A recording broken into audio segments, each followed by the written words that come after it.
One of the deepest struggles in life is constantly measuring yourself against others. We often wonder, why is she doing so well while I'm not? Without ever asking why our journeys are different. Her road isn't mine. If a fish dreams of flying like a bird, it will spend its whole life feeling like a failure, even if it can cross the entire ocean with ease. Today, with social media everywhere, this habit of comparing ourselves has only grown worse.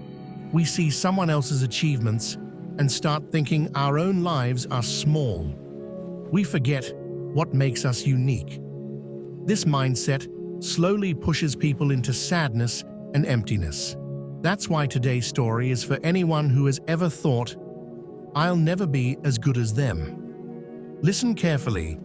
Every word might shift how you think. Once upon a time, near a small town, there was a quiet village beside a huge, beautiful forest. In that village lived a boy named Ethan. He was kind and hard-working, but he carried one habit that weighed him down. He kept comparing himself to others.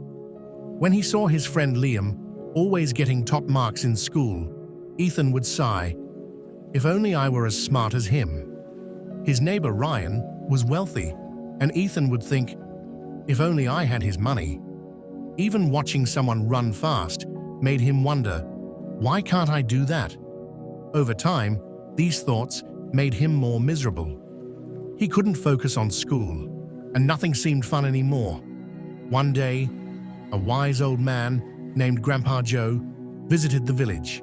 People loved hearing his advice. Ethan went to him and said, "Grandpa, I try so hard, but when I see others doing better, I feel sad, like I'll never be enough."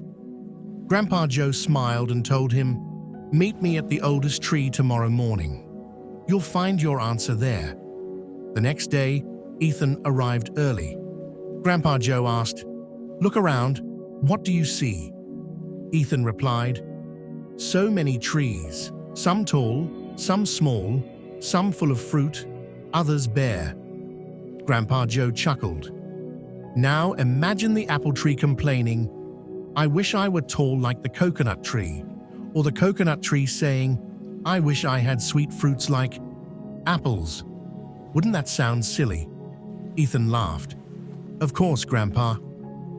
"Exactly," Grandpa Joe said.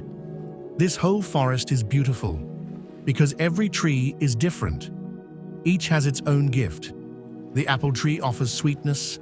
The coconut tree stands tall and strong. People are the same. Everyone has unique strengths." Then they walked to a pond. Fish swam in the water, and above them, a bird glided through the air. "If the fish wished to fly like the bird, would that make sense?" asked Grandpa Joe. "Not at all," Ethan replied. "Fish are meant to swim. Birds are meant to fly." Grandpa Joe nodded. "Then why try to live someone else's life? You have your own abilities. You just need to see them, find your strengths, and grow them." That moment changed Ethan. He stopped comparing himself and started focusing on his own talents. His confidence returned. Life felt bright again. Years later, through hard work, Ethan built a successful business and inspired the entire village. When people asked, "What's your secret?" he would answer, "Stop comparing yourself to others." A fish that tries to fly will always feel like a failure, but if it swims, it can rule the ocean. Remember, the sun and the moon don't shine together, but both matter. Follow your own path, and real success will follow. If this story touched you, share it and come back for the next one.